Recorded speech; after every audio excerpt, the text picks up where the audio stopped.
안녕하세요. 결혼을 하고 정말 갖고 싶었던 아이를 낳아 이제 내 인생 정말 행복하겠구나라고 싶었어요. 하지만 점점 남편은 변해가기 시작했고 어느덧 집에만 있는 저를 구박하기 일쑤였어요.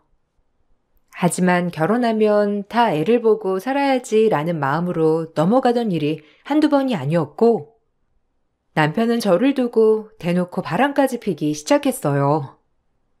처음엔 실수할 수 있지, 처음이겠지라는 마음으로 눈 감았던 것이 도저히 눈 감을 수 없는 지경까지 이뤘고 전 가정을 지키기 위해서 남편을 설득시켜야만 했습니다. 그렇지만 최악으로 돌아오는 대답은 남편은 뻔뻔스러운 태도였어요. 이쯤 돼서 그만둬. 나 몰라서 가만히 있는 거 아니야. 정윤이 때문에 참는 거니까 빨리 정리하는 게 좋을 거야. 아이 보기에 창피하지도 않아? 나를 홀대하는 건 몰라도 자식한테 부끄러운 짓은 하지 말아야 할 거 아니야. 가뜩이나 예민한 사춘기 아이인데. 곰 같은 게 영원히 모를 줄 알았는데 어떻게 눈치를 또 챘대? 알면 찌그러져 있어. 분위기 파악 안 되나 본데. 당신 나랑 이혼하면 개털되는 거야. 결혼하고 지금까지 살림만 했던 사람이 나랑 이혼하면 그 나이에 제대로 된 일이나 할 수 있겠어? 뻔뻔하기가 하늘을 찌르네. 미안하다고 사정사정해야 할 사람이 지금 내 앞에서 오히려 당당하게 소리를 쳐? 인간이 어쩜 그래? 그럼 이혼해. 깔끔하게 이혼하면 될 거 아니야. 뭐 알고 있다고 하니까 말하자면 그 사람도 오히려 나 이혼하길 바라니까 네가 이혼만 해주면 땡큐다 이 말이야. 이런 나랑 살기 싫으면 당장 나가. 너한테 사과할 생각도 없고 말릴 생각도 없으니까. 당신 정말 최악이다. 원래도 이런 사람이었던 거야? 십몇 년을 그럼 이런 모습 감추고 어떻게 살았어? 정말 최악이야. 바람을 피우고 있는 남편에게 딸아이를 생각하여 그만두라고 했지만 남편은 정신을 차리지 못했어요. 그리고 심지어 그 바람 피우는 상대는 저의 절친한 친구였습니다.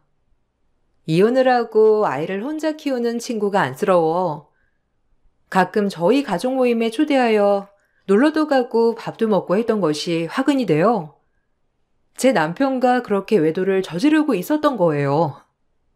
정말 하늘이 무너지는 기분이었고 남편에게 배신과 절친했던 친구의 배신으로 그때는 모든 것이 원망스럽고 힘든 나날이었어요. 가장 견디기 힘들었던 것이 평생 내 편이라고 생각했던 사람들이 그런 모습을 보이니 더욱더 견디기 힘들었던 것 같아요. 네가 어떻게 그러니? 내가 너한테 어떻게 대했는데? 이혼하고 홀로 애 키우는 거 안쓰러워서 지극정성으로 잘해줬더니 나를 배신하고 내 뒤통수를 쳐? 너 이러려고 일부러 계속 우리 집에 놀러오고 내 남편이랑 만날 곳을 만들었던 거지? 당연하지. 네가 이런 자리 만들어준 게 바보지. 네 남편 얼마나 매력적이니? 그런 남자를 보고 안 끌릴 여자가 어딨어? 네 남편도 나 너무 좋댄다. 내 딸까지 본인 딸로 키울 수 있을 정도래. 아, 그런 남자랑 넌 계속 살고 싶니? 너만 빠져주면 돼. 아니, 내가 누구 좋으라고 이혼을 해? 내 딸 위해서라도 나 이혼 절대 안 해. 내가 이혼 안 해주면 너흰 그냥 상간 남녀일 뿐이야. 뻔뻔하게 나한테 이혼을 요구해? 너희가 그러고도 사람이야? 내 발등을 내가 찍었지. 너 같은 걸 친구라고 생각했다니. 마음대로 해. 마음 떠난 남편 붙잡고 사는 게 얼마나 고통스러운지 네가 몰라서 그러지. 하여간 옛날부터 미련하다니까. 그리고 난 너 예전부터 친구로 생각한 적 없어. 세상에 친구가 어딨니? 인생 혼자야. 너같이 어리석은 애들이 뒤통수 맞지. 인생 너 그렇게 살지 마. 언젠가 크게 후회할 날이 있을 거야. 사람이 탈을 쓰고 네가 이러면 안 되는 거지. 두고 봐. 아우, 무서워라. 그래, 어디 한번 이악 물고 복수해봐. 네가 할 수 있는 게 있을진 모르겠지만 남을 너무 믿는 너를 탓하렴? 남편과 상가녀는 오히려 절 미련한 사람으로 몰며 뻔뻔하게 나왔어요. 이혼이야 하면 어려울 게 없었지만 하나밖에 없는 딸 상처 주고 싶지 않았고 아이한테만큼은 아빠의 부재를 만들어주고 싶지 않았어요.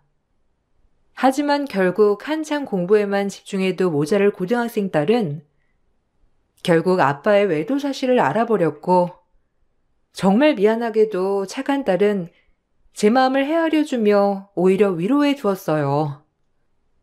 창피하기도 하고 우리 딸이 상처받았을 생각을 하니 제가 상처받은 마음은 오히려 아무렇지 않았죠.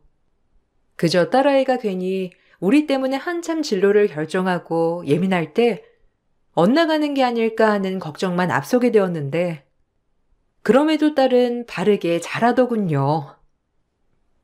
엄마, 이혼해. 난 괜찮으니까. 엄마가 왜 저런 인간들한테 이런 꼴을 당해야 해? 나 때문에 참는 거면 제발 끝내 그냥. 아니야, 괜찮아. 내가 누구 좋으라고 이혼을 해주니? 그리고 네 아빠인데 지금은 원망스러울 수 있지만 나중에 아빠가 없는 것보다 있어야 하는 자리가 더 많을 거야. 그런 거 너한테 겪게 해주고 싶지 않아. 엄마한테는 나쁜 남편일진 몰라도 너한텐 좋은 아빠 자리 남겨두고 싶어. 우리 착한 딸 언제 이렇게 철이 들어서 엄마 마음을 헤아려 주지? 정말 미안하고 고맙다. 엄마가 이렇게 힘든데 날 위해서 참는 게 다 무슨 소용이야. 난 엄마 힘든 거 싫어. 그러니까 그냥 끝내. 아빠라는 인간 어떻게 엄마를 두고 딴 여자랑 그렇게 살림을 차리려고 할 수가 있어? 그것도 엄마 친구랑.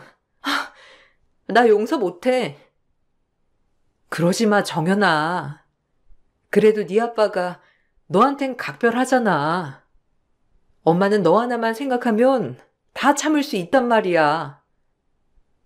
내가 아빠 설득해 볼게. 엄마가 안 되니까. 아빠가 그래도 내 말은 듣겠지. 엄마 상처받게 할 수 없어. 고작 그런 여자 때문에.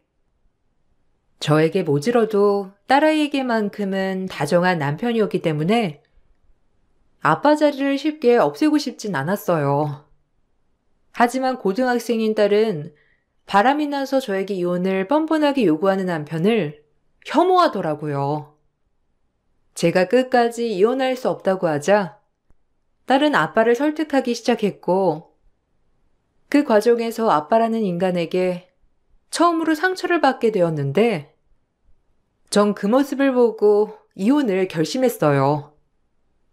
아빠가 엄마 한 번만 생각해줘. 우리 세 식구 이렇게 행복했는데 갑자기 이혼이라니. 나 아빠 용서되진 않지만 그래도 엄마가 저렇게 이혼하지 않겠다고 하니 아빠 설득하는 거야. 아빠가 지금 마음 돌리면 나 모든 거 다 잊고 아빠 용서할게. 나도 내 인생이 있는데 너한테 이런 말 들어야겠니? 지 엄마 닮아가지고. 하여튼 빡빡해. 나 설득할 생각 말고 네 엄마 설득해서 이혼 도장 찍으라고 해. 딸 교육을 어떻게 시켰길래 지 아빠를 용서하냐 마냐야? 집안 꼴 잘 돌아간다. 아빠가 그런 말 할 자격이나 있어? 어떻게 여자 하나 때문에 우리한테 이렇게 말할 수가 있어? 아빠 안 같아. 진짜 실망이야. 네 엄마가 너한테 그렇게 말하라고 시키디? 하여간 딸한테 못하는 말이 없다니까. 네 엄마한테 이혼 도장 찍으라고 해. 내가 그 잡것이랑 아빠랑 살게 놔둘 것 같아? 절대 안 되지. 어떻게 홀려놨길래 아빠가 이 지경이 돼? 용서 안 돼, 정말. 이게 그냥 어디서 배워먹은 말버릇이야? 내가 널 너무 오냐오냐 키웠지? 이래서 위아래도 없이 감히 입을 놀려? 딸이 남편에게 이런 식으로 얘기를 하자 남편은 화가 났는지 그렇게 애지중지하고 딸버 보였던 면보를 잊어버리고 처음으로 딸아이에게 소리를 지르며 뺨을 날렸어요. 정 그 모습을 보자마자 정말 눈이 돌아갔고 나한테 그렇게 막대하는 것도 모자라 여자 때문에 본인의 딸한테까지 손찌검을 한다는 게 이해가 가지 않았었죠.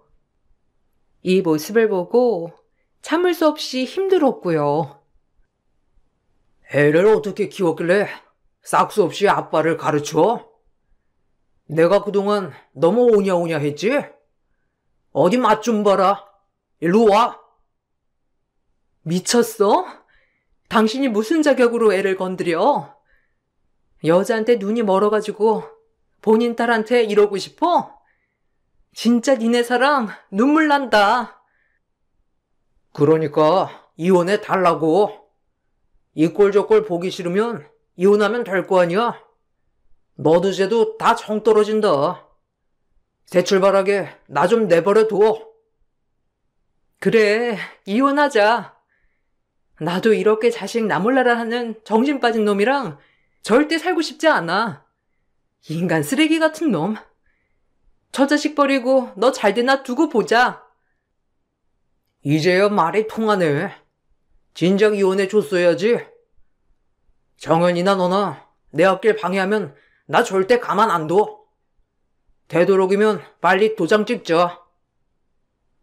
정 그렇게 남편과 이혼을 준비하게 되었는데 누구 좋으라고 이혼을 해줘라는 생각이었지만 딸아이에게 손찌검을 하는 남편을 보니 이젠 정말 같이 못 살겠다 싶었고 남편은 고등학생 딸아이를 두면서 살았던 게 맞나 싶을 정도로 변해 있었죠. 또한 제가 이혼을 하겠다고 하자 모든 재산을 시어머니 명의로 돌려놓았고 제가 재산 분할을 요구하자 배째라는 식으로 나왔습니다. 정말 힘든 이혼 소송이었지만 유책 배우자인 게 남편이 확실하기 때문에 그것에 대한 위자료와 상간녀 위자료만 받게 되었고 그 많은 재산은 분할할 수 없었어요.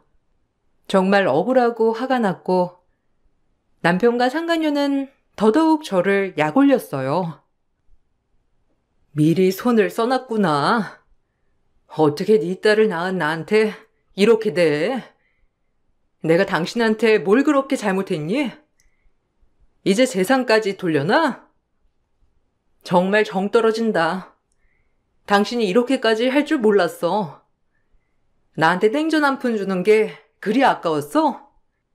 십몇 년 살 부비고 산 부부인데. 너 바보 아니니? 그럼 우리가 그렇게 아무것도 모르고 당할 줄 알았어? 위자료야 줄 수 있지. 그깟 것 얼마나 한다고. 이제 우린 새 출발할 거야. 네 남편, 아니지. 이젠 내 남편이지. 잘 데리고 살아볼게. 너도 새 인생 살아. 뭐 할 수 있는 게 없겠지만. 그나마 정연이 때문에 위자료도 깔끔하게 해준 거야. 네가 내 재산에 기여한 게 뭐가 있다고 내가 재산 분할을 해줘? 나도 다 알아봤어. 법적으로. 인생 한 번인데 사랑하는 여자랑 살아야지. 내가 왜 이런 사랑을 포기하겠어? 이제 얼굴 보는 일 없게 하자. 나 다 있고 너도 새 출발해. 어차피 정연이도 이제 곧 졸업인데 너도 새 인생 살아야지. 이제 너랑 나랑 완전 끝이야. 남편과 상간녀는 저에게 그런 막말을 하며 사라졌고 정말 좌절스러웠어요. 하지만 이제 곧 대입을 앞둔 딸아이가 있었기에 여기에만 매진을 할 수 없었습니다. 전 최대한 상처받았을 딸의 마음을 헤아리려고 노력했고, 이제 제가 무조건 책임지고 끌고 가야 할 딸이기 때문에 딸아이의 대입만을 위해 신경 썼어요. 딸아이는 이혼하고 상처받은 저를 위해 공부를 열심히 했어요. 내가 엄마 인생 보상해 줄게. 아빠 만나서 고생만 하고 나 키우느라 희생한 엄마 절대 이렇게 슬프게만 하지 않을 거야. 엄마는 네가 해준 말에 다 보상받은 것 같아. 아빠가 떠났지만 엄마는 네가 있으니까 괜찮아. 뭐 안 맞으면 이혼할 수도 있지. 그러니까 넌 그냥 너만 신경 써. 엄마 책임진단 생각도 하지 마. 엄마도 일자리 알아보고 새 출발할 거니까 너무 걱정 마. 두고 봐. 내가 어떻게 하나. 엄마는 그냥 나만 보고 살아도 돼. 내가 모든 거 다 보상해 줄 거니까. 난 아빠 절대 용서 안 해. 배로 다 갚아줄 거야. 우리의 이혼으로 딸아이에게 괜히 독한 마음을 먹게 한 건 아닌지 걱정이 되었지만 이미 딸아이는 머리가 커서 이 상황이 어떻게 돌아가는지 제가 숨기려 해도 다 알더라고요. 그리고 딸은 그 난리통 속에 수능을 보았고 원래도 똑똑했던 딸이었기 때문에 좋은 대학에 원하는 과로 진학을 할 수 있게 되었는데 얼마나 기특한지 그날 눈물이 다 나더라고요. 우리 딸, 이 난리통 속에 정말 하고자 하는 거 다 이뤄내서 장하다. 우리 딸은 뭐든지 다 할 수 있을 거야. 너무 고마워. 아빠라는 작자한테 입학금 달라고 해야지. 이런 건 자식한테 기본으로 해주는 거잖아. 엄마, 내 등록금 신경 쓰지 말고 아빠가 준 위자료로 하고 싶었던 거 배우고 해봐. 나한테 들어가는 돈은 내가 어떻게 해서든지 그 인간한테 달라고 할 거니까. 엄마도 돈 있어. 네 아빠가 주는 양육비도 있고. 그러니까 더 이상 아빠랑 그러지 마. 너만 상처받을 것 같아서 그래. 딸아이는 오히려 아빠라는 작자에게 대학 학비를 받아내야겠다고 했어요. 그쯤 남편은 양육비가 항상 밀렸었고 딸아이가 성년을 앞두고 있었기 때문에 지급기간에 거의 만료될 시기가 다가오고 있었거든요. 딸아이는 그렇기 때문에 대학 학비만큼은 바람피운 아빠에게 받아낸다고 하더라고요. 저 때문에 딸아이가 억척스러워진 건 아닌지 참 걱정이 되었고 그런 딸아이에게 남편의 반응은 가관이었습니다. 정말 여자의 눈이 멀게 되더니 자기 자식도 눈에 보이지 않는 인간이 되었던 거죠. 뭐? 돈을 달라고? 니네 엄마가 시키디? 연락 한 통 없다가 갑자기 연락해서 학비를 내달라니. 진짜 어이없네, 니네 모녀. 뭐 나한테 돈 맡겨놨냐? 어차피 너도 이제 성인이잖아. 내가 양육비 줘야 할 의무도 거의 끝나가는 시점인데 내가 왜 줘야 되는데? 아빠 진짜 너무한다. 나 아빠 딸이야. 나한테 주는 대학 학비가 그렇게 아까워? 진짜 아빠 맞아? 아빠 아닌 것 같아. 너도 성인이잖아. 아빠 이해 못해? 사랑하는 사람이랑 말년에 살아보겠다는 이 마음 네가 먼저 이해 못했잖아. 나도 나 이해 안 해주는 딸 필요 없어. 아빠는 이제 이 아줌마랑 새 출발할 거고 너네 엄마랑 너 그냥 알아서 살아 제발. 진짜 뻔뻔하다. 어떻게 나한테 이런 아빠가 있는지 창피하고 수치스러워. 그래도 해야 할 도리는 다 할 줄 알았는데. 지 애비한테 말하는 꼬락서니하고는. 학교는 무슨 학교야 네가? 나가서 돈 벌래? 너도 네 어미처럼 버려줄까? 돈 얘기할 거면 나 찾아오지 마. 학비 없으면 학교 가지 말고 일하라고. 다시 한번 돈 얘기하러 오면 그땐 진짜 가만 안 둘 줄 알아. 아빠 없다고 생각해 그냥. 세상에 아빠 없는 애들이 얼마나 많은데. 너희 보녀는 어떻게 나한테 집착만 하니 진짜? 아유 속 터져. 그래. 그냥 죽었다고 생각할게. 아니, 차라리 죽어 없는 게 낫지. 이런 아빠가 뭐가 아빠라고. 참 내가 돈을 받으러 왔는지. 딸아이의 말이 끝나자 남편은 딸이 한 얘기를 듣고 화가 났고 그 길로 모범생 친딸의 머리를 휘어잡아 내쫓았다고 했어요. 그 말을 들으니 정말 눈이 돌았고 감히 내 딸에게 또 손을 대다니 여자에 비춰도 단단히 둔 남편이었습니다. 그리고 제 딸이 돈을 달라고 찾아왔다는 것을 알게 된 상간녀가 절 찾아와 제 속을 뒤집는 얘기를 짓거렸어요. 전 분노를 참지 못하였고 그 자리에서 상간녀에게 욕을 하며 얼굴을 사정없이 내려쳤습니다. 그래도 그땐 속이 참 시원하더라고요. 평소에 개미 한 마리도 없애지 못했던 제가 사람을 그렇게 대할 수 있는지 저조차도 놀랬어요. 정연이 시켜서 돈 뜯어내려고 했니? 너도 진짜 딱하다. 이제 이혼했는데 그렇게 바짓가랑이 붙잡고 싶어? 네가 뚫린 입이라고 막말하지? 사람이 뻔뻔해도 정도가 있어야 하는 거야. 너 같은 거 진짜 파렴치하다. 소름 돋아. 그건 모르지? 네 딸이 학비 달라고 했는데 안 낸다고 하고 내 딸 4년제 전액 학비 대준 거 아니? 그것도 일시불로. 학교 졸업할 때까지 등록금하라고 통장에 보내줬어. 이것만 봐도 알겠지? 이제 미련 제발 버리고 니네 인생 살아. 뻔뻔한 걸로 따지면 너 진짜 국가대표구나? 너 같은 앤 그냥 말이 안 통해. 당해봐야 정신을 차리지. 오늘 어디 맛 좀 봐. 어머머, 어머, 이거 안 나? 이게 어디라고 와서 행패야? 이렇게 무식하니까 네 남편이 널 두고 나랑 바람이 나지. 아우, 이거 나. 상간녀를 정신 나가도록 혼줄 내놓으니 그래도 분은 풀렸지만 그래도 온전히 모든 게 해결되지 않았기에 속은 답답했습니다.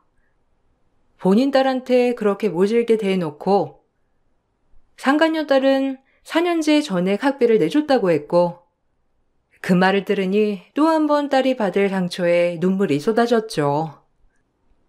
그리고 전 이를 악물었고 어떻게든 딸아이와 둘이 잘 살아내야겠다고 생각하며 남편과 상간녀가 준 위자료로 장사를 시작했어요. 남편은 이제 다시 연락하지 않는 조건으로 상간녀에게 무력을 쓴 죄를 묻지 않겠다고 했습니다. 무식하게 옆언내가 힘만 세가지고 아주 작정을 하고 덤벼들었더구만. 다시 연락하지 않는다면 고소는 안 할게. 이게 너랑 같이 살았던 정으로 내가 주는 마지막 선물이야. 절대 연락하지 마.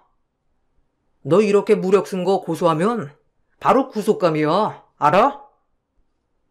그래, 눈물겹게 고맙다. 너한테 연락할 일은 없을 거야.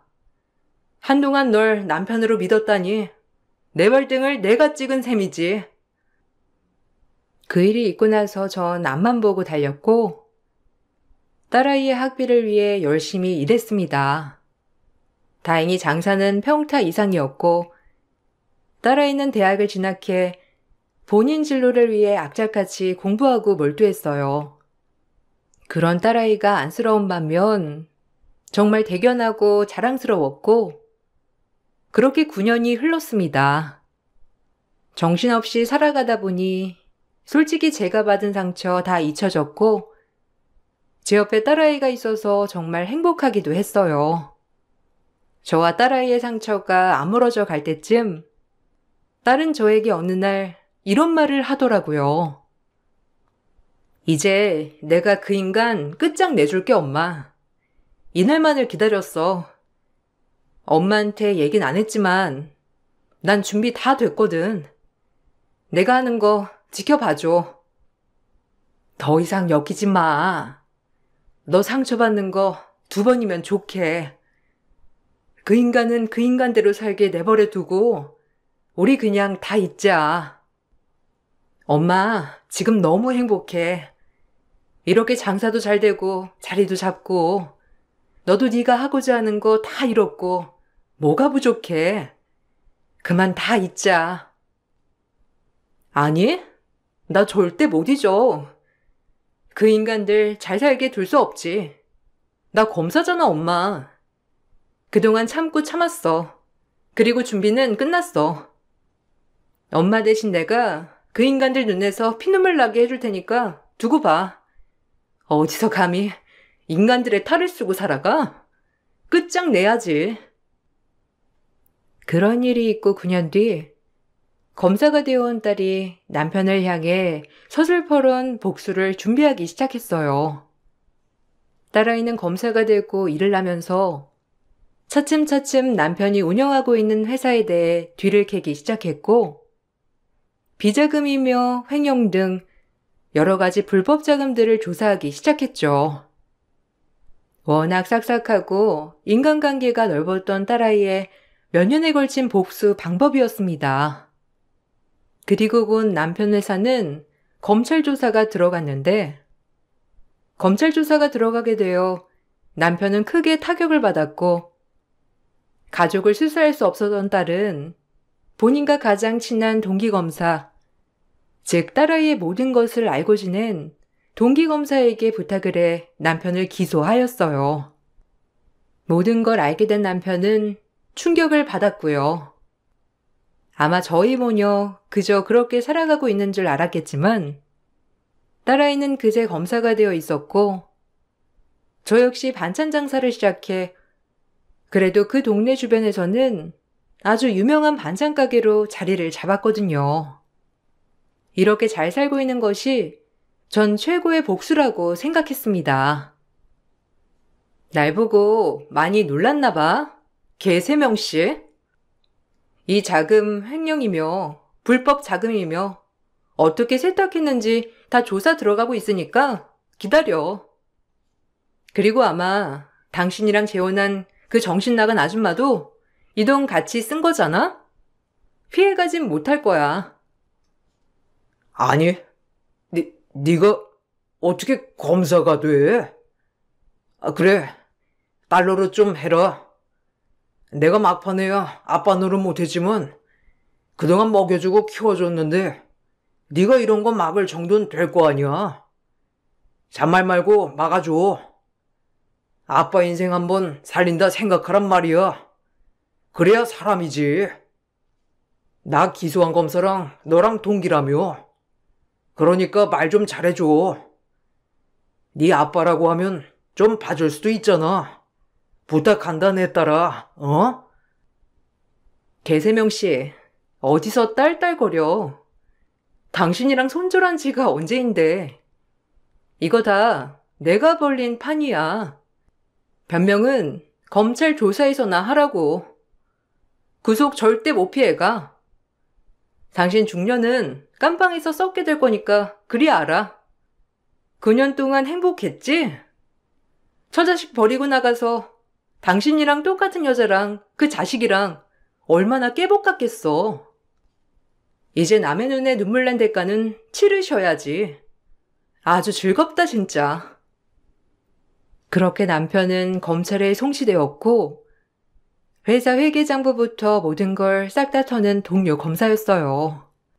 장부부터 모든 걸 보니 하나도 깨끗한 게 없었다고 했고 이 돈을 같이 쓴 상간녀에게도 조사 명령이 떨어졌는데 상간녀는 딸아이를 보자마자 하얗게 질렸죠.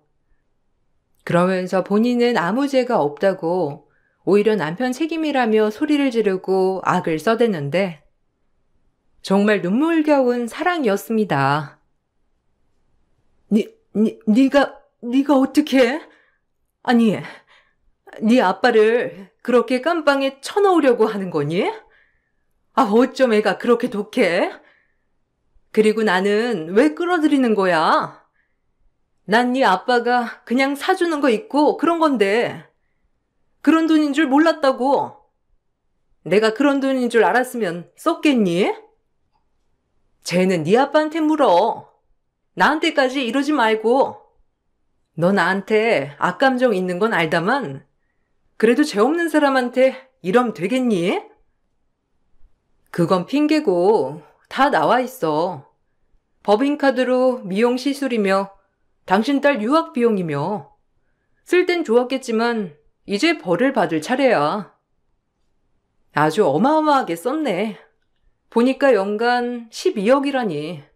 스케일이 크셔 아주. 명품을 이렇게나 사셨어? 진짜 웃긴다. 당신 얼굴엔 시장표 옷이 딱인데. 뱁새가 황새 쫓아가다 큰일 나요, 이 아줌마야. 개세명이 당신 동아줄인 줄 알았나 본데 썩은 줄이었어. 이제 벌 받을 각오해. 늦은 나이에 어디 한번 빨간 줄 그어보라고. 내가 흘린 눈물 그대로 피눈물로 갚아줄게. 아니 얘. 나는 잘못 없다니까. 니네 아빠가 쓰라고 준 카드인데 왜 나한테 그러는 거야? 이게 아주 웃겨 정말. 너 지금 니네 아빠가 니네 모녀 버렸다고 앙심 품어서 이러는가 본데 정신 차려. 왜 나한테 억지를 부려? 이성적으로 행동해.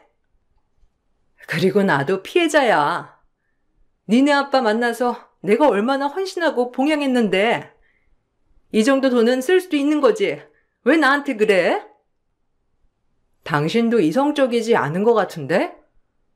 개세명 그 인간 그렇게 사랑한다면서 결국은 그 인간 탓을 하다니 눈물겨운 사랑이네. 더러운 상간남녀 어디 한번 막판에 벌 받아보라고. 내 인생 성공했다. 오로지 내 목표는 당신들 빵에 쳐넣는 거였거든.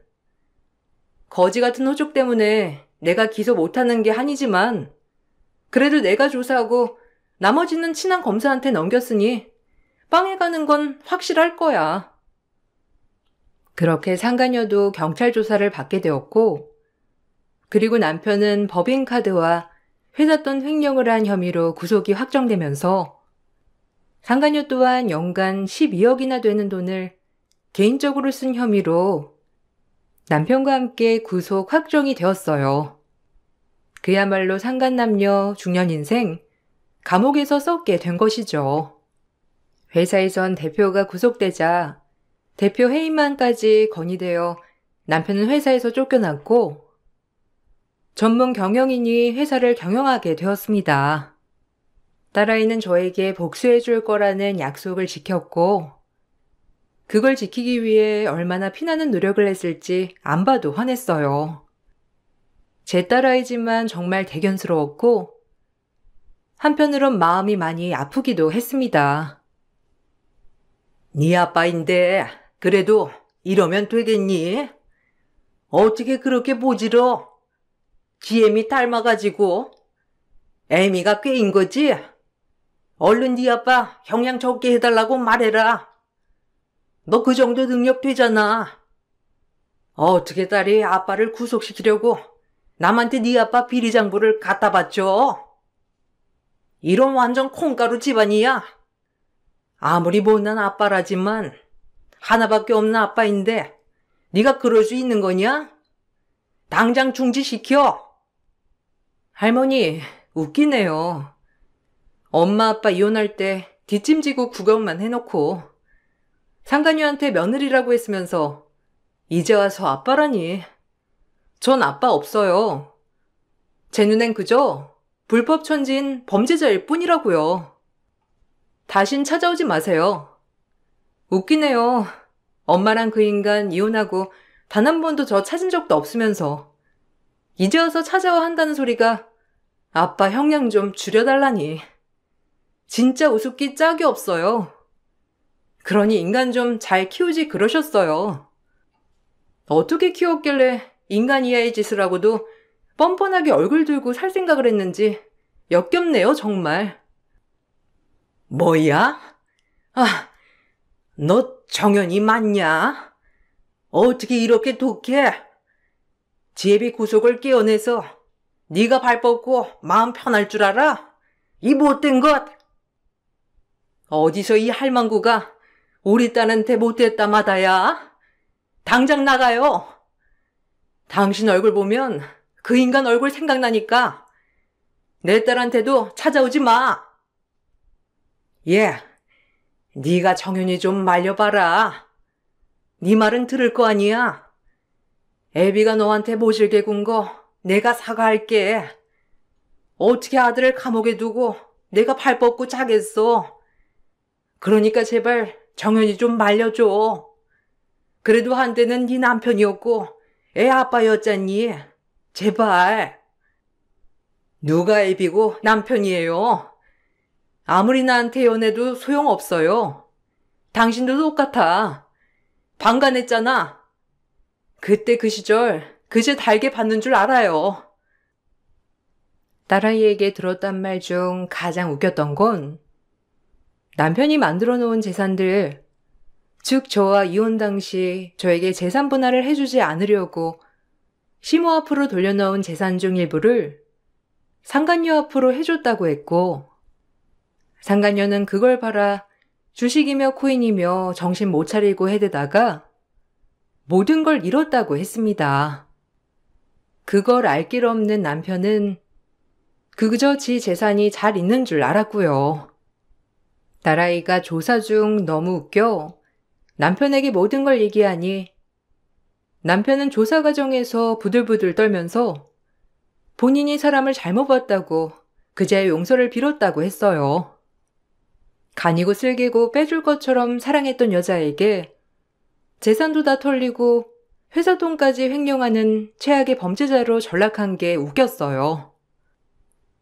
내가 사람을 잘못 봤지. 이제 와서 너한테 이런 말 하는 게 미안하지만 내가 형 다 살고 나오면 받아줄 수 있니? 네 엄마 가뜩이나 마음 약해서 내가 이렇게 말하면 받아줄 것 같은데 네가 날 받아줘야 할 것 같거든. 내 죄는 내가 뉘우치 마. 누구요? 당신 범죄자예요. 지금 어디 와서 받아달라요? 당신 같은 범법자랑 다신 엮이고 싶지 않으니 그냥 회개하며 사세요, 평생. 두 남녀의 법정 구속으로 모든 게 일단락이 되었고, 딸은 본인이 기소하진 않았지만 이 모든 판을 만들어 결국엔 벌을 주었다고 생각해 통쾌해했어요. 저 역시도 마찬가지로 묵은죄증이 내려가는 것 같았습니다. 그리고 딸아이는 이렇게 얘기를 하더라고요. 내가 뭘 했어, 엄마? 내가 절대 용서 안 한다고 했지? 나 지금 진짜 사이다 1000개 마신 기분이야. 엄마도 조금이라도 속 시원해졌으면 좋겠다. 나쁜 사람들 그렇게 잘 살게 놔두면 안 되지. 인간 같지도 않은 것들이라 이렇게 불법 천지일 줄 알았어. 천성 어디 가겠어? 회사 파보길 잘했지. 이제 우리 모두 있고 진짜 새 출발해보자. 악자같이 공부한 보람을 느껴서 기뻐. 엄마도 한편으론 너무 고마운데 너한테 큰 짐을 준 것 같아 너무 미안하지. 엄마 아빠 잘못 만나서 괜히 그러는 것 같고 남들이 겪지 말아야 할 것들을 겪게 낸 게 엄마는 너무 죄책감이 커. 너한테 가장 보여주고 싶지 않은 모습이기도 하고. 전혀 엄마가 뭐가 잘못이야. 나쁜 인간들이 잘못인 거지. 난 전혀 엄마 잘못이라고 생각 안 하니까 나한테 미안해하지 마. 이제 나 어린애 아니고 엄마 마음 이해할 나이잖아. 이제 우리 행복해지자. 지금도 행복하지만 더더 행복하게 살자. 너무 고맙다, 내 딸. 그리고 너무 자랑스러워. 엄마가 풍족하게 못해줬는데 이렇게 잘 컸다는 게 진짜 고마운 마음밖에 없어. 참 고맙게도 딸아이는 저에게 미안해하지 않아도 된다고 하였어요. 돌이켜 생각해보면 우여곡절 많았던 인생이지만 많은 걸 깨닫기도 했고 덕분에 제 옆에 진정한 사람들만 곁에 둘 수 있게 되어 오히려 좋은 계기가 된 것 같아요. 벌써 세월이 많이 지나 다음 달 딸아이의 결혼식을 앞두고 있습니다. 아빠가 없는 빈자리의 결혼식이지만 사돈 되시는 분들이 어쩜 이렇게 똑부러진 딸을 키우셨냐고 참 좋은 말씀을 많이 해 주시더라고요. 참고로 딸아이의 남편이 될 사람은 딸아이가 아빠의 회사를 조사할 때 대신 기소해주고 모든 걸 옆에서 도와준 담당 검사예요. 사위에게 집안일을 보이게 되어 조금은 창피하기도 하지만 사위 또한 딸아이와 같이 지금은 저에게 가장 큰 힘을 주는 존재예요. 늦지막이 아들 하나 얻은 셈이죠. 제 딸은 본인이 알아서 잘 큰 것 같아 정말 고마운 마음이 드는 소중한 딸이에요. 딸아이가 저와 남편을 보고 자라 남자에 대한 불신, 그리고 결혼에 대해 회의적일 줄 알고 너무 걱정했었는데 정말 해준 거 없이 잘 큰 것 같아 항상 볼 때마다 고맙고 애틋한 마음이 든답니다. 지금 제가 해줄 것은 제 건강 잘 챙기고 제가 하는 일 열심히 하면서 딸아이에게 최대한 피해주지 않고 딸아이를 조금이나마 마음 편하게 해주는 것이 가장 좋은 것이겠죠. 남편과의 결혼 실패, 친구의 배신으로 우정 실패, 제 인생 정말 낭떠러지에 이젠 망했다고 생각해 좌절했지만 제일 좋은 자식 농사를 귀하게 지은 것 같아 뿌듯한 마음이 들어요. 여러분들도 혹시 저처럼 모두에게 배신당해 본 적 있으신가요? 낙담하지 마세요. 좋은 날은 언젠가 오고 나쁜 사람들은 어떻게 해서든지 벌을 받게 돼 있답니다. 건선징악이라는 사자성어가 떠오르네요. 우리 모두 성실하고 착하게 살다 보면 복이 올 겁니다. 여러분, 제 글을 들어주셔서 정말 감사드려요. 이만 마치겠습니다. 안녕하세요. 저는 성북구에 살고 있는 30대 중반 여자입니다. 지금도 전화를 하면 바로 밝은 목소리로 받아주실 것 같은 아빠가 세상을 떠나셨다는 게 믿어지지가 않습니다. 언제나 제 곁에 머물러 주실 줄 알았는데 아빠는 저를 남겨둔 채 먼저 눈을 감으셨네요. 앞으로 아빠를 볼 수 있는 건 함께 찍은 사진 몇 장과 동영상이 전부라는 게 제 마음을 너무 아프게 하네요. 저희 아빠가 세상을 떠나신 지도 벌써 3개월이라는 시간이 지났습니다. 지금 현재 혼자가 되어버리신 엄마 옆에는 제가 자리를 지켜드리고 있어요. 항상 웃음이 끊이지 않았던 엄마는 아빠에게 많은 의지를 하면서 살아오셔서 그런지 현실을 받아들이기까지 아직 시간이 더 필요하신 것 같아 엄마와 저는 서로 의지하며 살아가고 있습니다. 그리고 아빠가 떠나시면서 또 다른 충격적인 사실들이 밝혀지게 되었는데요. 만약 제가 그걸 목격하지 않았다면 저희 집안은 돌이킬 수 없는 상태까지 왔을 거예요. 어떻게 보면 아빠가 도와주셨다고 할 수 있을 만큼 결정적인 증거를 남겨두셨습니다.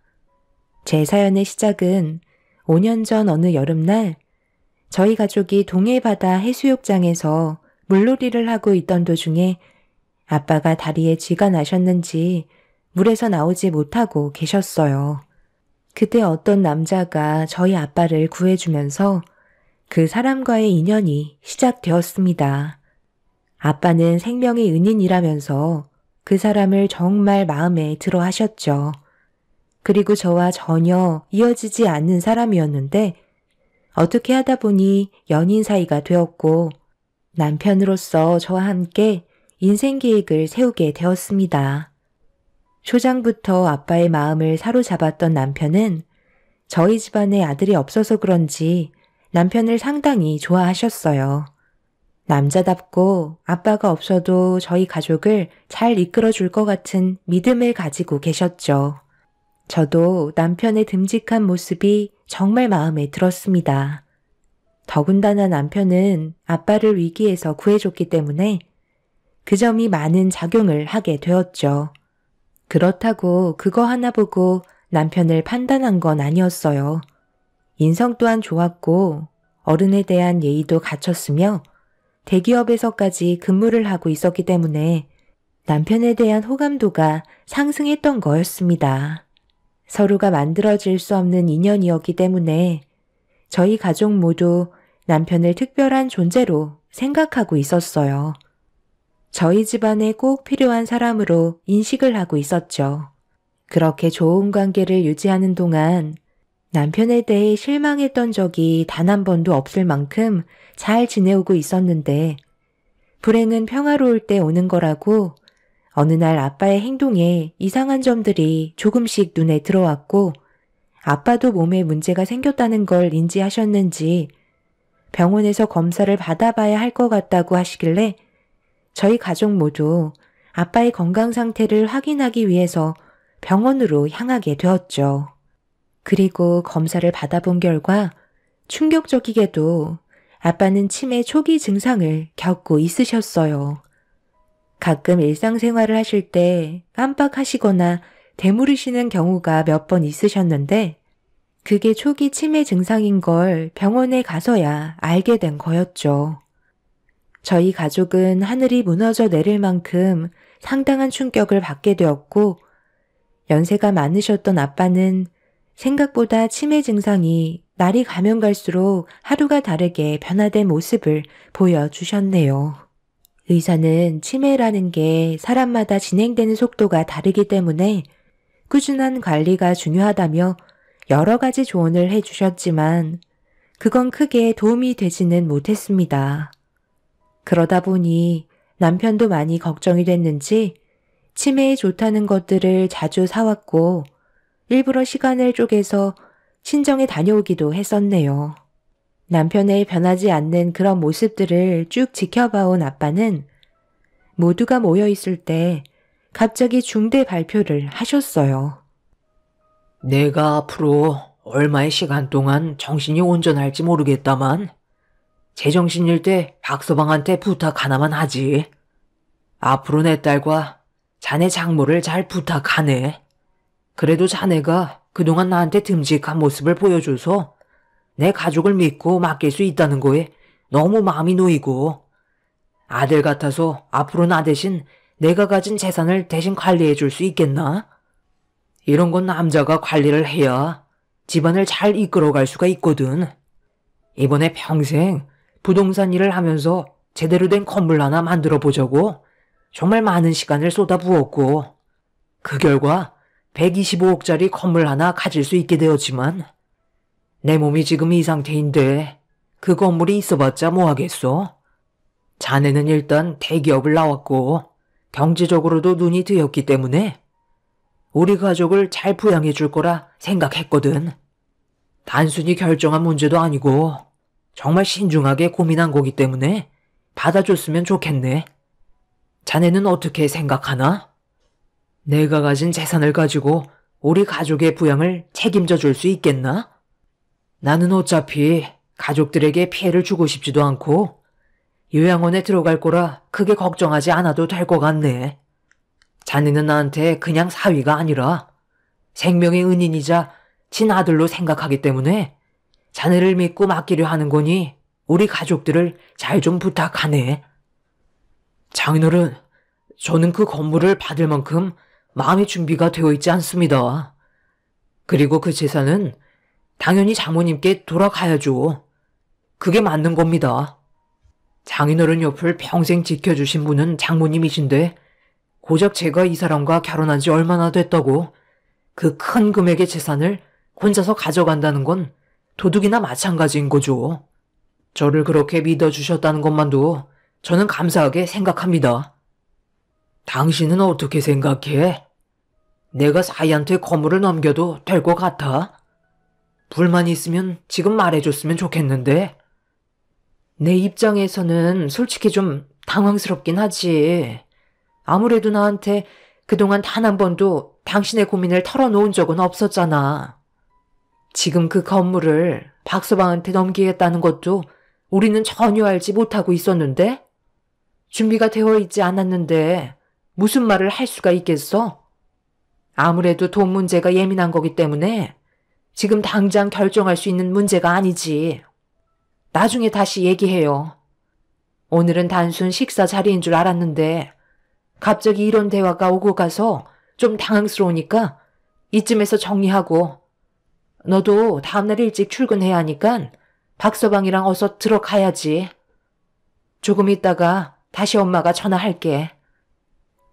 엄마의 안색은 어두웠고 아빠에게 상당히 서운해하는 것 같아 보였습니다. 아무래도 조금도 의논하지 않고 아빠 혼자 결정한 문제이기 때문에 엄마는 예민하게 반응을 하신 것 같아 보였죠. 남편과 저는 집으로 오는 동안 아빠가 했던 재산에 대해 진지하게 대화를 주고받고 있었는데 남편은 조금도 아빠의 재산을 탐하려 하지 않았어요. 오히려 욕심을 부리면 화를 입는다며 지금도 잘 살고 있기 때문에 자기가 아닌 저희 엄마한테 가는 게 맞는 거라며 크게 관심을 가지지 않았네요. 그런데 남편이 이 문제를 시댁 집안에 얘기를 했는지 다음날 저에게 전화를 하셨습니다. 퇴근하고 저희 집에 오시겠다는 말이셨고 상당히 화가 많이 올라오신 목소리셨어요. 그렇게 퇴근 후 집에 도착하니 남편과 시부모님께서 먼저 집에 들어와 계셨고 시모가 빨리 가까이 오라며 조급해 하셨네요. 그리곤 처음으로 저에게 화를 내셨습니다. 넌 옆에서 뭐하고 있었던 거야? 사돈어른께서 내 아들한테 재산을 넘기겠다는 말까지 나왔는데 옆에서 가만히 있었다며? 네? 어머님, 갑자기 그게 무슨 말씀이세요? 제가 옆에서 저희 아빠가 가지고 계신 재산을 당연하게 받을 수는 없는 거잖아요. 형식적으로 이 사람이 아닌 저희 엄마한테 돌아가는 게 맞는 거라고요. 그리고 아직 저희 아빠 멀쩡하세요. 지금 당장 넘겨주시겠다는 게 아니라 혼자서 생각을 하고 계신 것뿐이지 아직 결정된 건 아무것도 없었어요. 저희 엄마와 의논부터 하시고 저희와 다시 대화 나누기로 약속을 잡으셨기 때문에 벌써부터 재산 가지고 민감하게 반응하실 필요는 없으세요. 그래도 그렇지. 너도 옆에서 어느 정도는 입김을 불어넣어줘야지. 아무 말도 하지 않고 있으면 어쩌자는 거야? 내 아들이 너희 집안과 평범한 사이는 아니잖아. 사돈의 생명을 연장해준 은인이라고. 세상 떠나면 돈이 무슨 소용이겠어? 영정사진에 올라갈 뻔했던 사돈을 내 아들이 구해줬는데 그 정도는 당연히 받을 수 있는 거지. 사람 목숨값이 정해져 있는 거 봤니? 아버님, 이해 못하는 거 아니에요. 이 사람이 저희 집안에 정말 필요한 존재이고 그 부분에 대해서는 항상 고맙게 생각하고 있어요. 그러니 조금만 기다려주세요. 저희 부모님께서 조만간 답을 주실 것 같아요. 그리고 이 사람도 저희 아빠의 재산에 대해 욕심이 없다고 했어요. 그 재산은 저희 엄마한테 가는 게 맞는다고 했었는걸요. 그런데 당신이 내가 부모님이 대화하실 때 아무 말도 하지 않았다고 얘기했었어? 내 입장을 충분히 생각해주고 있는 걸로 알고 있었는데. 우리 부모님이 방금 좀 과장돼서 얘기하셨는데 당신은 옆에서 가만히 있었다고 말씀드린 거야. 이 문제가 작은 건 아니잖아. 그래서 우리 부모님은 어떤 생각을 가지고 계신지 궁금해서 전날에 있었던 일에 대해 말씀드린 것뿐이니까 너무 예민하게 받아들이지 마. 우리 부모님은 언제나 항상 우리 둘만 생각하시는 거 당신도 잘 알지? 잘 됐으면 하는 마음에서 그런 거라고. 내가 너한테 언제 못했던 적 단 한 번이라도 있었니?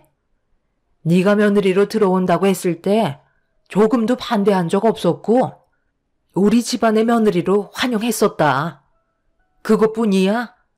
시집살이 한 번도 시킨 적이 없이 매년마다 명절 때며 김장날 다른 집안들은 때 되면 사건 사고가 끊이지 않는 거 나는 너한테 쓸데없이 노동 같은 건 조금도 시키지 않고 전부 다 내가 했었잖아. 그만큼 우리 집안도 너를 친달처럼 생각하고 있었는데 갑자기 재산 문제가 나오면서부터 사이가 멀어진 것 같아 너무 서운하다. 우리는 남들과는 다르게 정말 특별하다고 생각했었는데 사돈어른의 재산 얘기가 나오자마자 어떻게 한마디도 거들어줄 생각을 하지 않는 거야?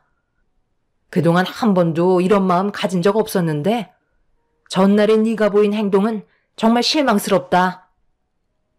시부모님께서는 저에게 많이 실망하셨다며 쓴소리를 계속해서 쏟아내셨어요. 저 또한 처음 겪어보는 시부모님의 화난 모습에 적응을 하지 못하고 있었어요. 그런데 남편이 아직 해결되지도 않은 일들에 대해 전부 다 얘기했다는 건 저로서도 많이 서운한 감정이 들었죠. 더군다나 한마디도 거들어주지 않았다는 식으로 저를 안 좋게 설명했다는 거에 기분이 좋지 않았습니다. 저는 최대한 시부모님을 진정시켜 드렸지만 그럴 때마다 점점 더 흥분을 가라앉히지 못하셨어요. 그런데 갑자기 초인종 소리가 들리길래 확인을 해보니 남편의 여동생인 신우이가 저희 집을 찾아온 거였어요. 지방에서 일을 하고 있는 신우가 왜 찾아왔는지 이해할 수 없었는데 시부모님께서 부르셨는지 서둘러 문을 열어주라며 다그치셨네요. 새언니, 제가 이 문제로 여기까지 달려와야겠어요? 제가 새언니한테 얼마나 실망을 많이 했으면 퇴근하자마자 저녁도 안 먹고 무작정 오빠 집으로 달려왔겠어요. 정말 그 말이 사실이에요? 언니 아버님께서 저희 오빠한테 125억이나 되는 건물을 주시겠다고 하셨다면서요? 그런데 새언니는 아무 말도 하지 않고 옆에서 가만히 있었고요. 돈 얘기가 나오니까 저희 오빠를 사랑하는 마음이 싹 변했나 봐요. 도대체 무슨 생각을 하고 계셨던 거예요? 원래 같으면 무조건 새언니가 저희 오빠한테 재산을 넘겨주라고 먼저 말씀드려야 하는 거 아닌가요? 오빠가 누구예요? 새언니 아버님의 생명을 구해준 은인이라고요. 제가 새언니 입장이었다면 아빠를 구해드린 값으로 100억이 아닌 1000억이라도 아깝지 않게 생각했을 거예요. 그런데 새언니는 결정적으로 그 순간 망설였다는 거고 저희 오빠를 대신해 옆에서 얘기해주지 않았다는 거예요. 솔직히 입장을 바꿔서 생각을 해보세요. 125억짜리 건물을 유산으로 넘겨주시겠다는 건데 당연하게 받는 게 예의상 맞는 거예요? 일단 한 발 빼고 거절하는 게 예의잖아요? 그럼 언니 아버님께서 다시 오빠한테 건물을 가져가라고 하셨을 때 마지못해 어쩔 수 없이 받는 것처럼 해야 그림이 좋은 거라고요. 그런데 지금 상황이 좀 이상하게 흘러가고 있잖아요? 새언니도 인정하죠? 아가씨, 저는 돈이 아깝다고 얘기한 적이 단 한 번도 없었어요.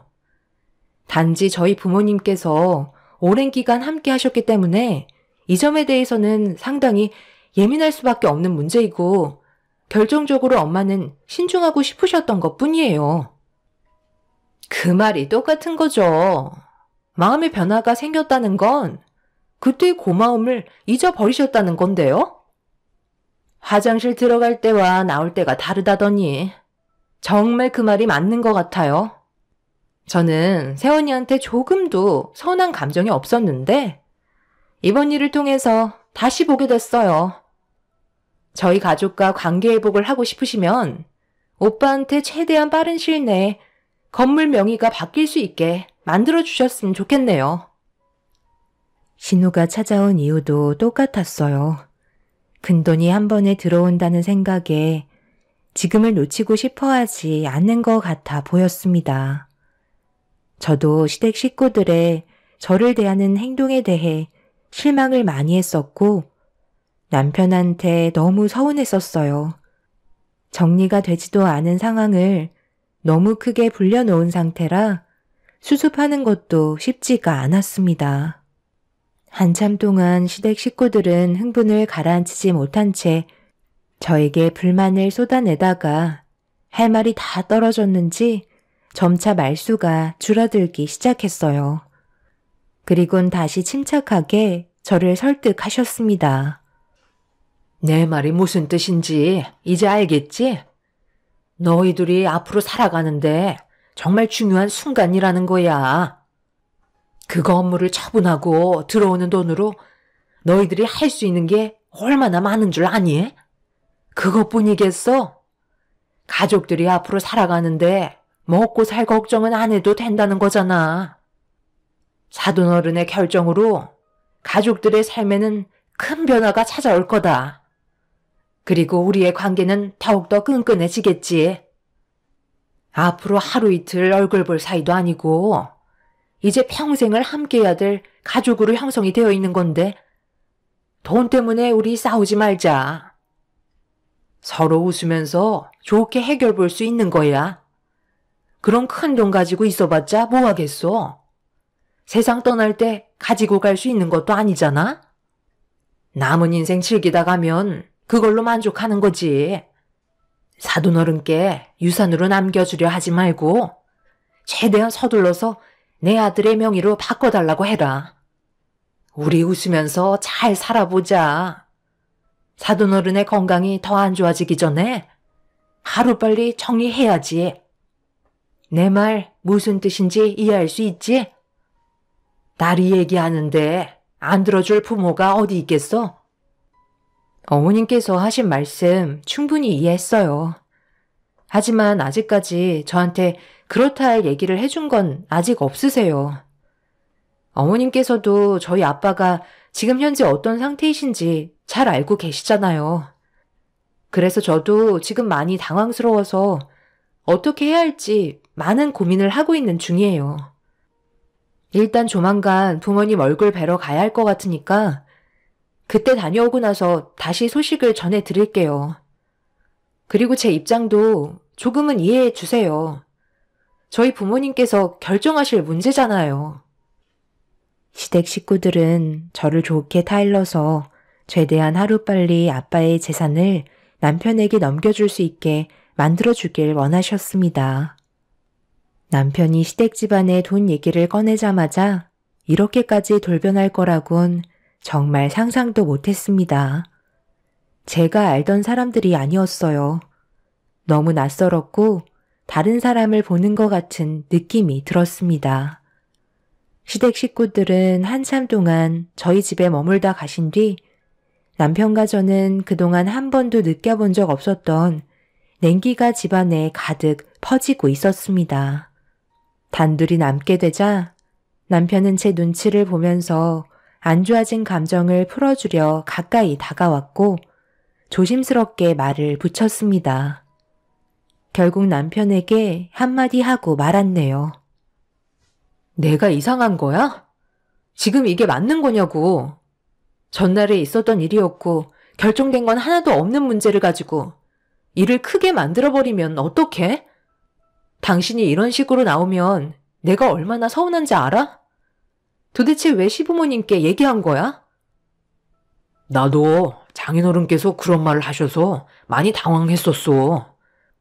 그런데 만약 정말 나한테 건물이 넘어온다면 어떻게 해야 할지 고민이 되니까 우리 부모님의 의견을 들어보고 싶어서 전날에 있었던 상황에 대해 잠깐 설명을 드린 것뿐이었는데 나도 일이 이렇게까지 커질 줄은 몰랐지.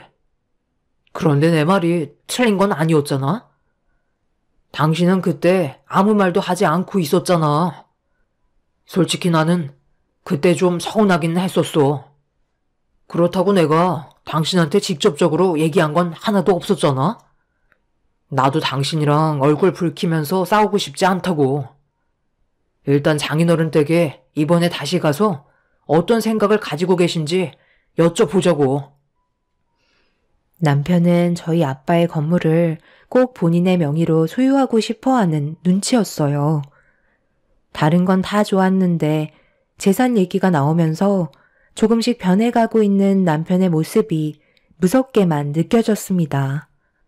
그래도 그동안 결혼 생활하면서 좋았던 기억이 훨씬 더 많았기 때문에 상황을 좀 더 지켜보기로 했었죠. 그렇게 저희는 다시 친정에 가게 되었고 부모님께서는 얼굴빛이 많이 안 좋아 보이셨어요. 저희가 간 이후에 두 분이서 안 좋은 대화를 주고받았는지 알 수 없었지만 분위기는 예전 같아 보이지 않았습니다. 저희를 반겨주신 엄마한테 아빠의 건강 상태에 대해서 여쭤보자 점점 안 좋아지고 계시다며 걱정을 하고 있었어요.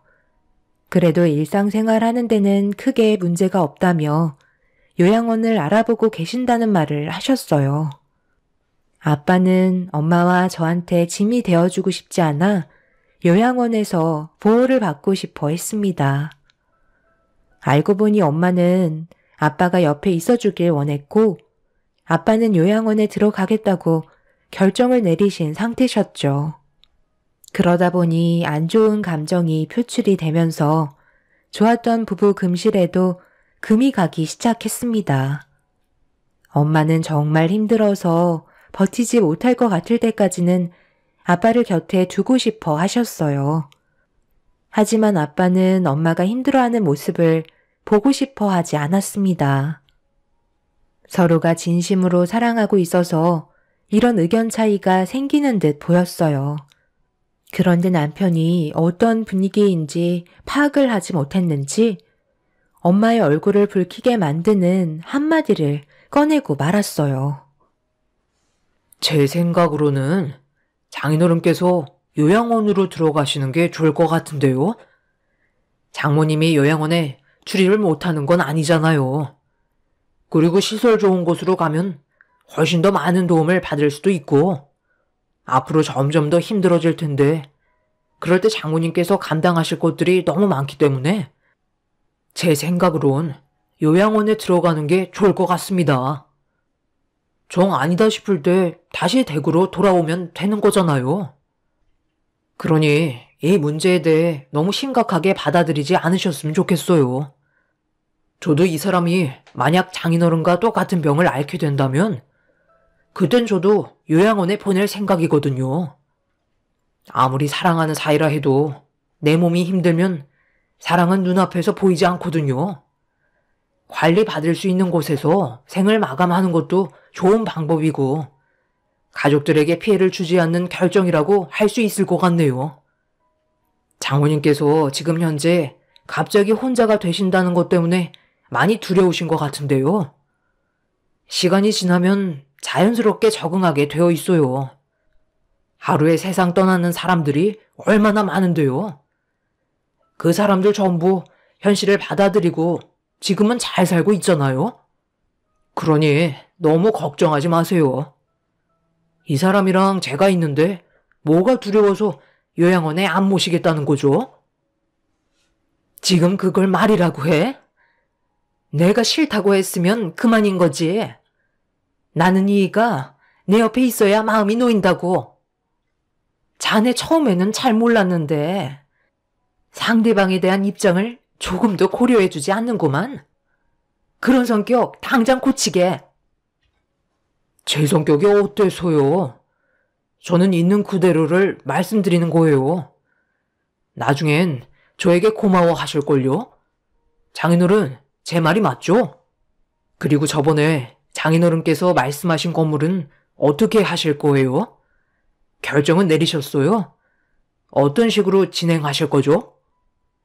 그건 없던 일로 결정을 받네. 내가 계속 오락가락 하다 보니까 괜히 이상한 말을 한 것 같은데 지금은 아무한테도 건물을 넘길 생각이 없으니까 그때 말한 건 잊어주고 앞으로 내 딸한테만 집중해주게. 그 일 때문에 안 좋은 영향이 가서 괜히 미안하게 됐네. 얼마 전에 사부인께서 전화가 왔거든. 박서방에게 건물을 주겠다고 했으면 빨리 넘겨주라면서 얼마 전에 너희 집에 갔었는데 안 좋은 얘기를 주고받았다고 하더라고. 내가 그때 아차 싶었었다. 그래서 그 건물은 내가 눈 감을 때까지 가지고 있을 거고, 세상을 떠나게 된다면 그 건물은 당연히 우리 집사람이 가져가게 될 거니 더는 이 문제로 신경 쓰지 말게. 내가 내 딸과 자네 목도 생각하고 있으니까 괜히 이 문제로 서운하게 생각하지 말고. 남편은 아빠의 말에 답을 하지 않고 침묵을 유지하고 있었어요. 아무래도 건물을 넘겨주지 않겠다는 한마디에 상당한 충격을 받은 것 같아 보였습니다. 그런데 그게 당연했던 거고 아빠도 엄마와 많은 대화를 주고받으신 것 같았어요.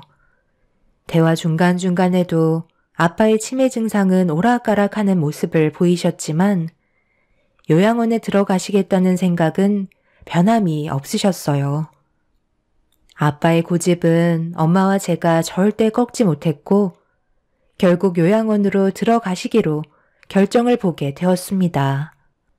남편은 상당한 충격을 받았는지 가족들끼리 대화를 주고받는데도 조금의 말도 붙이지 않았고 존재감이 없는 사람처럼 행동하고 있었습니다. 부모님께서는 남편을 일부러 건들지 않았어요. 기대한 만큼 실망을 많이 했기 때문에 혼자만의 시간이 필요해 보였습니다. 그렇게 부모님 집에 잠깐 있다가 저희 집으로 다시 돌아오게 되었고 그렇게 모든 상황이 마무리가 된 듯 보였죠. 그런데 아빠가 요양원에 들어가신 뒤 저희 집안에 엄청난 변화가 찾아오기 시작했어요. 스트레스를 많이 받거나 환경적인 요인에 문제가 생겼을 때 치매 증상이 악화가 된다고 했었는데 아빠는 요양원에 들어가신 뒤부터 치매의 속도가 상당히 빠르게 진행되고 계셨습니다. 나중에는 엄마를 알아보기 힘드실 정도로 아예 다른 사람의 모습이 되어버린 상태셨어요. 누구는 치매가 서서히 진행이 된다는 사람도 있었는데 아빠는 저희가 생각했던 시간보다 훨씬 더 악화가 되어 계셨습니다.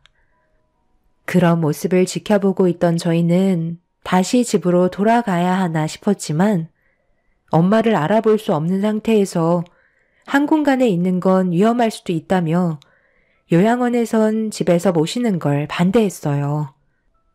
제가 누군지도 전혀 모르고 계셨습니다. 저희가 할 수 있는 건 아빠를 지켜보는 것 밖에는 없었어요. 그런데 어느 날 남편이 아빠의 손을 잡으면서 무슨 말을 하기 시작했어요. 그리고 잠시 뒤 아빠의 입에서 남편에게 건물을 넘겨주겠다는 말을 뱉으셨습니다. 정신이 온전치 않았던 아빠가 갑자기 남편에게 건물을 넘겨주겠다는 한마디에 저희는 정신이 돌아온 줄 알았는데 계속 똑같은 말을 반복하고 계셨어요. 그런데 남편이 그 말을 녹음해 두었는지 아빠가 세상을 떠나시면 녹음한 파일이 법적으로 효력이 있을 거라며 아빠의 건물에 대한 욕심을 나타내고 있었습니다. 갑작스럽게 돌변한 모습을 보인 남편을 보고 있던 저는 온몸에 소름이 돋기 시작했어요. 저는 녹음된 파일로는 증거가 채택이 될 수 없다며 얘기했지만 제 말은 조금도 신경 쓰지 않고 있었죠. 옆에서 남편의 행동을 지켜보고 있던 저희는 어이가 없었고 엄마는 남편에게 녹음된 파일을 당장 지우라며 화를 내셨습니다. 왜 저희 아들한테 화를 내세요? 모든 결정은 사돈어른께서 하셨는걸요? 증거가 채택이 되는지 안 되는지 그건 나중에 법정에서 확인해보면 되는 문제이니 너무 화부터 내지 마세요. 그래도 하나밖에 없는 사위인데 이 정도는 애교로 봐주셔야죠. 사돈께서 여긴 어쩐 일이시죠? 지금 무슨 생각을 하고 계신지 모르겠지만 그렇다고 사돈이 원하는 대로 모든 게 이루어질 수 없다는 걸 알아두셨으면 좋겠네요. 남의 재산을 탐하는 것 자체가 법적으로 문제 있다는 걸 모르시나 보네요. 그걸 아시는 사돈은 그럼 잘하고 계세요? 오늘은 사돈어른 얼굴 한번 뵙고 가려고 잠깐 들린 것 뿐이에요. 그리고 저희가 아들과 긴히 할 말이 있으니 오늘은 따로 좀 시간을 가지겠습니다. 엄마는 시댁 식구들의 돌발 행동에 많이 당황스러웠는지 그 자리에 주저앉았고 저 또한 변해버린 남편의 모습에 적응을 하지 못하고 있었어요. 엄마는 그동안 너무 많은 스트레스를 받으셨는지 결국 몸살에 걸리셨고 저 또한 몸이 좋지 않아 집에서 쉴 수밖에 없었죠. 그런데 저희가 며칠간 요양원에 가지 못했을 때 하필 문제가 터지고 말았습니다. 아빠가 돌발 행동을 하셨는지 요양원에서 사라지셨다는 연락을 받게 되었고 엄마와 저는 그 소식을 접하곤 서둘러 요양원으로 출발을 하게 되었어요. 요양원에서는 아빠를 찾지 못하자 저희는 주변 일대를 돌아다니면서 아빠를 찾고 있었어요.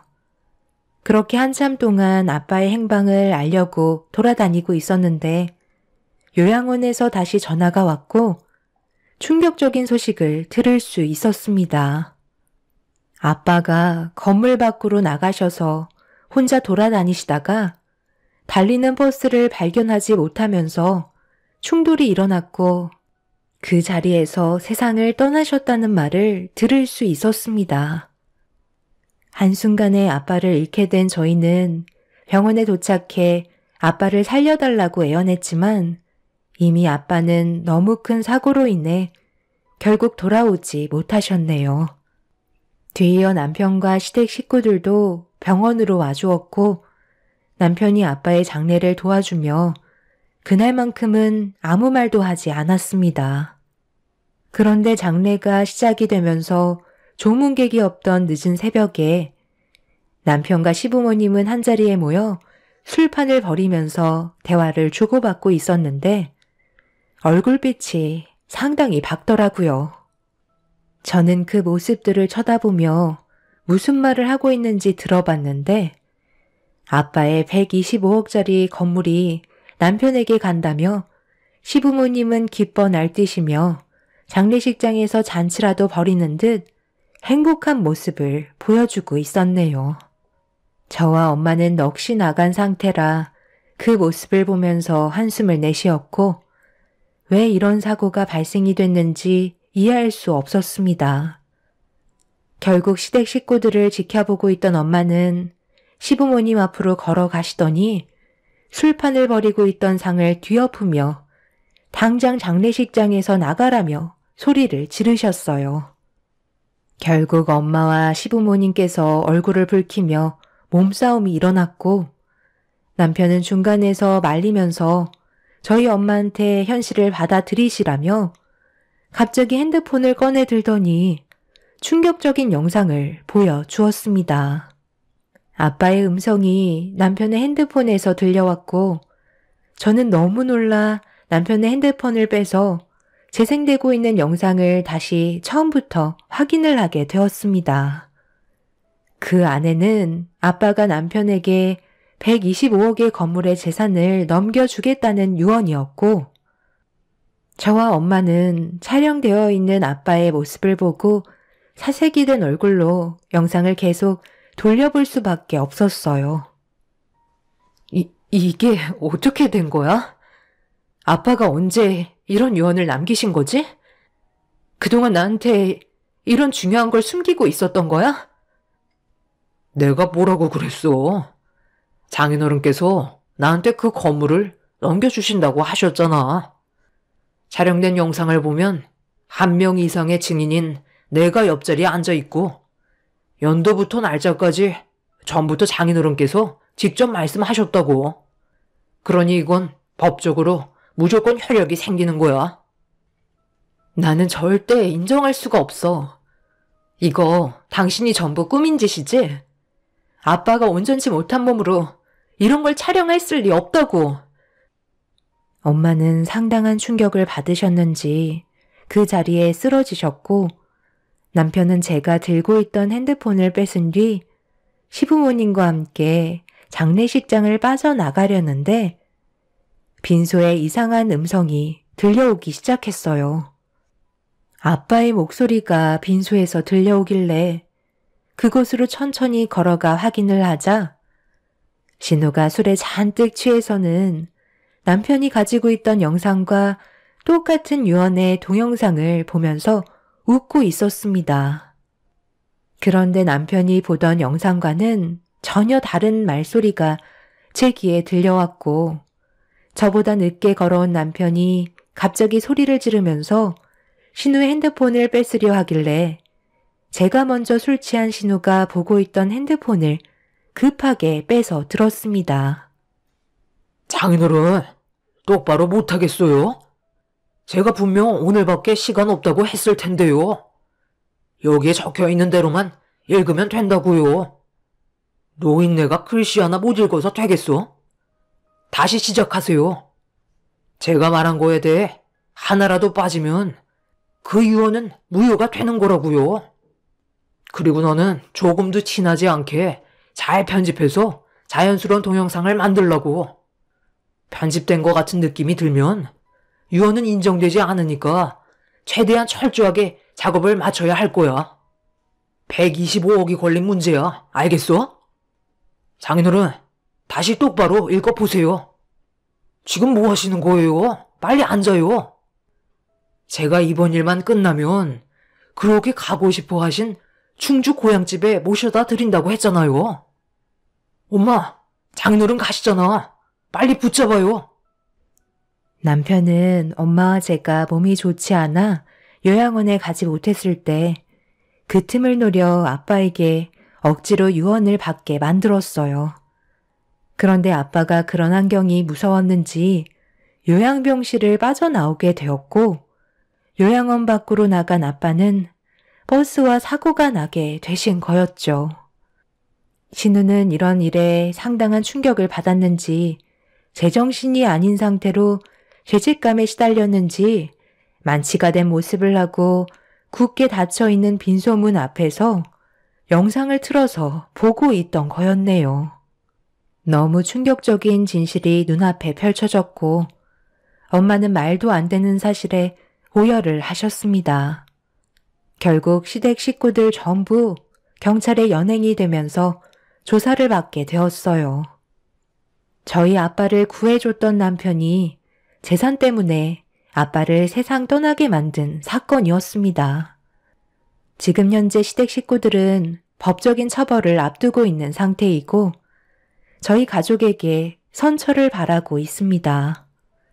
아빠를 구해줬었던 그때의 일을 반복해서 말하면서 단순 사고였다며 본인들은 잘못이 없다고 말하고 있네요. 저희 가족의 재산을 탐하기 위해 거짓 유언을 꾸미려 했던 그 사람들을 절대로 용서해주고 싶지 않아요. 최대한 많은 처벌을 받길 원합니다. 믿었던 만큼 배신 또한 너무 크네요. 엄마와 제가 앞으로 정상적인 삶을 살아갈 수 있을까요?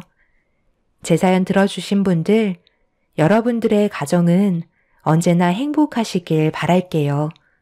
감사합니다.